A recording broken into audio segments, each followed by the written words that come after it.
100% fees రాయితీతో AI నేర్చుకోవాలనుకుంటున్నారా? Attend Quality Thought Gen AI test 2025. Padma పురస్కారాల కోసం రాష్ట్ర ప్రభుత్వం తరఫున 5 పేర్లను మేము అనౌన్స్ చేశాము, లేకుంటే సిఫార్సు కోసం పంపించాము. ఒక గద్దరు, గోరెటెంకన్న, అందెశ్రీ, చుక్క రామయ్య గారు, జయధీర్ తిరుమలరావు, ఈ 5 పేర్లను మేము పంపించాము. 5టిని కూడా కన్సిడర్ చెయ్యలేదు. ఆంధ్రప్రదేశ్కి 5 ఇచ్చినప్పుడు కనీసం మాకు 3, 4 ఇస్తే బెటర్ కదా. మందకృష్ణకి ఇవ్వడం ఓకే, కాకపోతే వీళ్ళని ఎందుకు ఇవ్వలేదు అనేటువంటి ఒక ప్రశ్నతో పాటుగా కేంద్ర ప్రభుత్వం వివక్ష చూపిస్తుంది అనేటువంటి ఒక మాట. ఒక పక్కన నిధులతో పాటుగా ఇలాంటి పురస్కారాల్లో కూడా వివక్ష కనిపిస్తోందా? మొదటి నుంచి కూడా, ఇప్పుడే కాదు. అక్కడ బీజేపీ ఉండని, కాంగ్రెస్ ఉండని.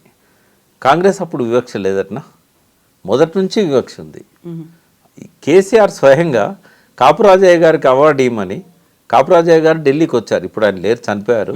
ఒక గొప్ప చిత్రకారుడు కాపురాజయ్య, సిద్దిపేట. చాలా సింపుల్గా ఉంటాడు. ఆయన ఎప్పుడు అవార్డు కోరుకోలే. లేబర్ మినిస్టర్ ఉన్నప్పుడు కేసీఆర్ గారు, నేను అక్కడే ఉన్నాను ఆయనతో పాటు.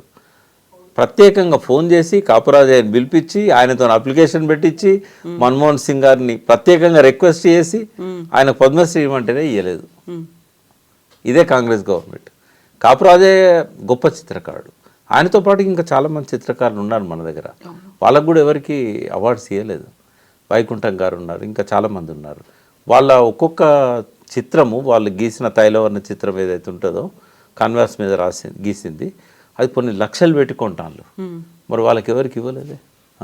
పికాసో కూడా మన ఆయన పేరేంది, ముస్లిం ఉండే ఎంఎఫ్ హుస్సేన్. ఇక్కడ ఆయన ఇల్లు ఉంది బంజారాహిల్స్ రోడ్ నెంబర్ 12లో. ఎన్నో అద్భుతమైన పెయింటింగ్స్ ఇక్కడ వేశాడు. మరి ఆయనకు కూడా ఎన్నడూ గుర్తించి ఇవ్వలేదే. ఇప్పుడున్న 5 కూడా వీరు రికమెండ్ చేసిన చుక్కారామయ్య గారు కానీ, జయధీర్ తిరుమలరావు కానీ అందరూ కూడా అర్హులే అమ్మ పద్మశ్రీకి.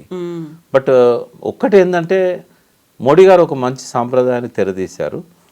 బహుశా రాబోయే రోజుల్లో ఈ వివక్ష ఉండదని నేను అనుకుంటున్నా. ఇదివరకు ఏంటంటే ముఖ్యమంత్రులు రికమెండ్ చేసిన వాళ్ళకే పద్మశ్రీలు పరిశీలించేవాళ్ళు. ఇప్పుడు అట్లా కాదు. ఒక సంవత్సరం మొత్తం ఆయన ఒక కమిటీ వేసి వాళ్ళతోని ఎంక్వైరీ చేయిస్తున్నాడు.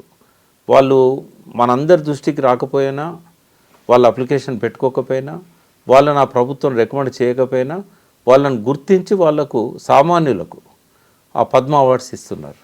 ఇవాళ చాలామందికి వచ్చినాయి వేరే రాష్ట్రాలలో. అదొక మంచి ప్రయత్నం. అది తెలంగాణలో కూడా ఆయన చేసి ఉంటే, కిన్నెర మెట్ల ఆయన మొగిలయ్యకి ఇచ్చినట్టుగా, మెట్ల కిన్నెర మొగిలయ్యకి ఇచ్చినట్టుగా ఎంతోమందికి అటువంటి అవార్డ్స్ వచ్చేటివి. పరిశోధనలో జయధీర్ తిరుమలరావుకు అర్హత ఉంది. చుక్క రామయ్య గారు చేసిన కాంట్రిబ్యూషన్ మనకందరికి తెలుసు.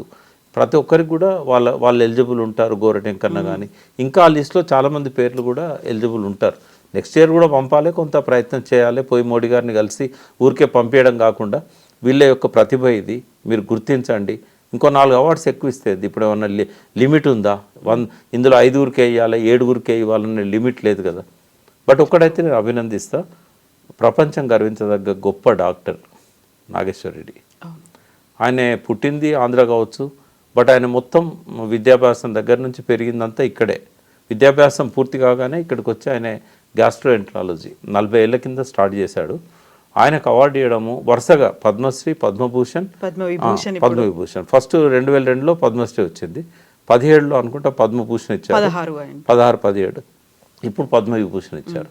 అంటే ఎందుకు గొప్ప డాక్టర్ అనేది ఆయన గురించి చెప్పాలన్నమ్మా. ఆయన ఎందుకు పద్మవిభూషణ్ అంటే second highest award, next Bharat Ratna. నేను మీ ముందు చెప్తున్నా, ఆయనకు మెడిసిన్లో నోబెల్ ప్రైజ్ వస్తుంది.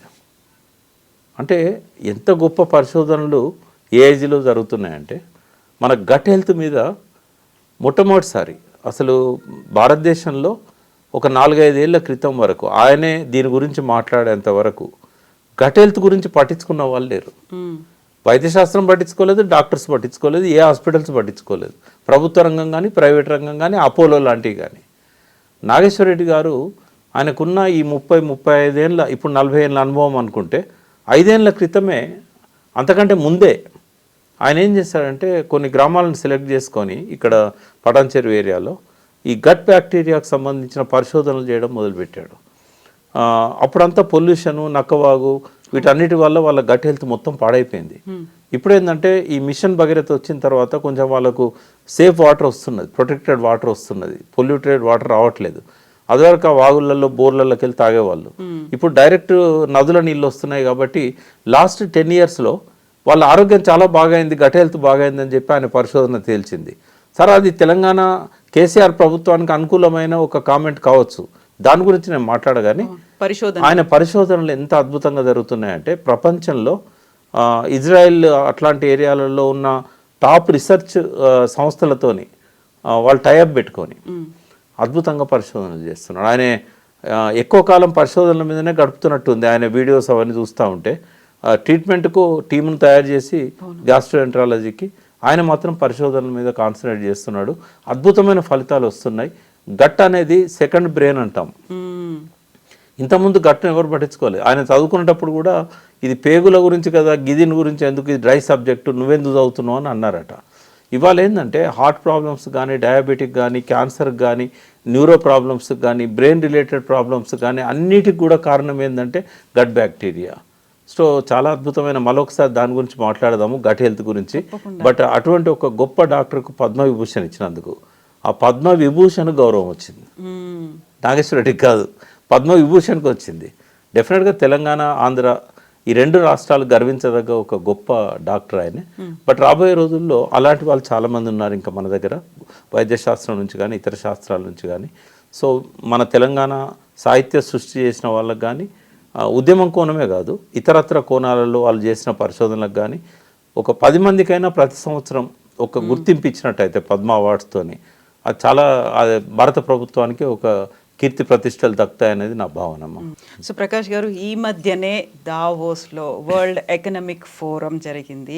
సో ప్రపంచమంతా అటువైపు చూసింది. అందులోనూ పర్టికులర్గా తెలంగాణ రాష్ట్రానికి సంబంధించి భారీ ఎత్తున పెట్టుబడులని తీసుకొచ్చాము. తెలంగాణ రైజింగ్ బృందం 2050 టార్గెట్గా మేము వెళ్ళొచ్చాము. 1,78,000 కోట్లు. తెలంగాణలో ఇప్పటిదాకా ఇంత భారీ ఎత్తున పెట్టుబడులు ఎప్పుడూ ఒప్పందం కుదుర్చుకోలేదు. ఫర్ ద ఫస్ట్ టైం జరిగింది అనే మాట. దానికి సంబంధించి ఇన్ని రకాల వివాదాలు, ఆరోపణలు, వాళ్ళ మీద ఒక నమ్మకం లేకపోవడం ఎందుకని ఇలా వినిపిస్తున్నాయి మనం చూస్తున్నాం.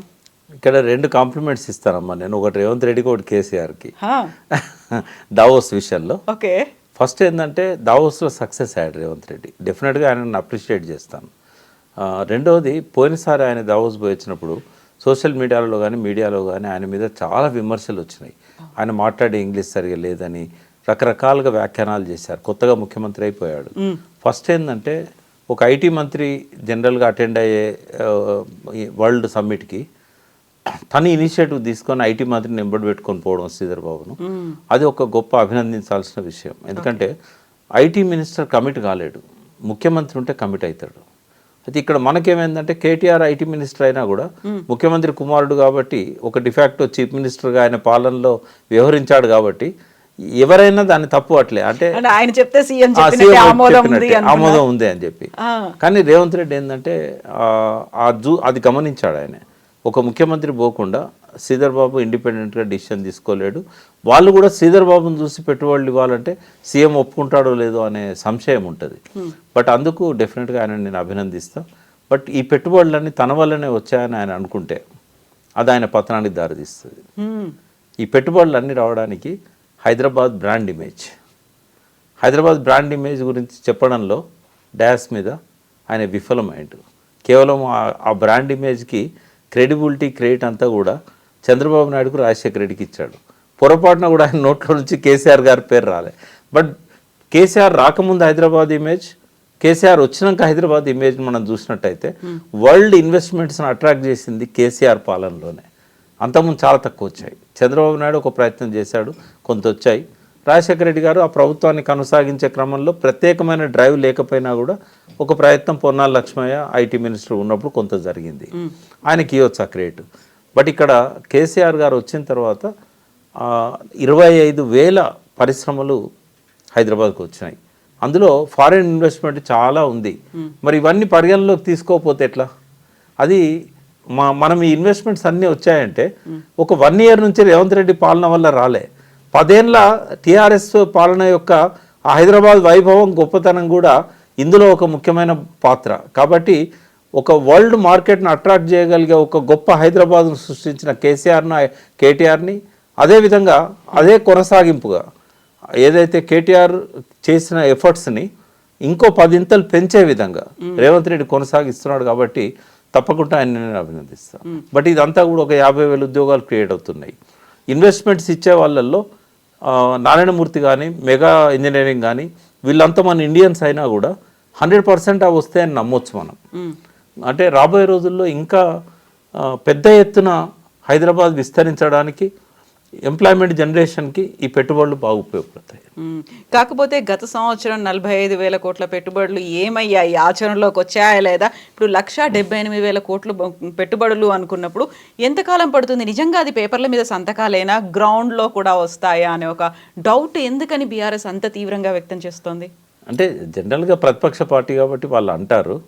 బట్ నేనేమంటానంటే ప్రెగ్నెన్సీ కన్ఫర్మ్ కాగానే పాప ఉడుతుందా? ఓ 9 నెలలు అయితే వెయిట్ చేయాలి కదా. ఆ వెయిట్ చేసే క్రమంలో ఇన్ఫ్రాస్ట్రక్చర్ క్రియేషన్ అనేది జరగాలి. రేవంత్ రెడ్డి దగ్గర డబ్బులు లేక కొద్దిగా అది వెనక పడుతున్నది. బట్ 4th సిటీ మాత్రం కొద్దిగా ఊపు అందుకుంటుంది. ఆయన ఏదైతే 4th సిటీ అన్నాడో ఊరికే అనౌన్స్ చేశాడు రియల్ ఎస్టేట్ వాల్యూ పెరగడానికి అని అనుకున్నాము. బట్ ఆ రేడియల్ రోడ్స్ ఇవన్నీ కూడా వర్క్ స్టార్ట్ అవుతున్నాయి. RRR సంబంధించిన పనులు కూడా పోతున్నాయి కాబట్టి ముందుకు పోతున్నాయి కాబట్టి డెఫినెట్గా వస్తాయని అనుకుందాము. ఇప్పుడు అంటే ఒకసారి కమిట్ అయిన తర్వాత వాళ్ళు ప్రయత్నం చేస్తారు ఇన్వెస్ట్మెంట్ కోసం. వాళ్ళకున్న ఇంటర్నల్ ఇబ్బందులు ఏమన్నా వచ్చినప్పుడు మళ్ళీ వెనక్కిపోతారు. బట్ ఇప్పుడు ఏవైతే 2 లక్షల పైన కోట్లు వస్తున్నాయని అన్నారో ఒక 70% 80% వచ్చినా చాలు. 50,000 ఉద్యోగాల కాడ 30,000 ఉద్యోగాలు వచ్చినా కూడా చాలు. అంటే ఆ ప్రయత్నాన్ని అంటే అప్రిషియేట్ చేద్దాం. ఎందుకు ముందు పోయేటోని కాలుబట్టి లాగాలి? నేను ఆ స్టాండ్ నేను తీసుకోను. టీఆర్ఎస్ స్టాండ్ టీఆర్ఎస్కి ఉంటుంది. ఒక విశ్లేషకునిగా ఐఎమ్ అప్రిషియేటింగ్ రేవంత్ రెడ్డి. ప్రకాష్ గారు, థ్యాంక్ యూ సో మచ్ అండి. Thank you.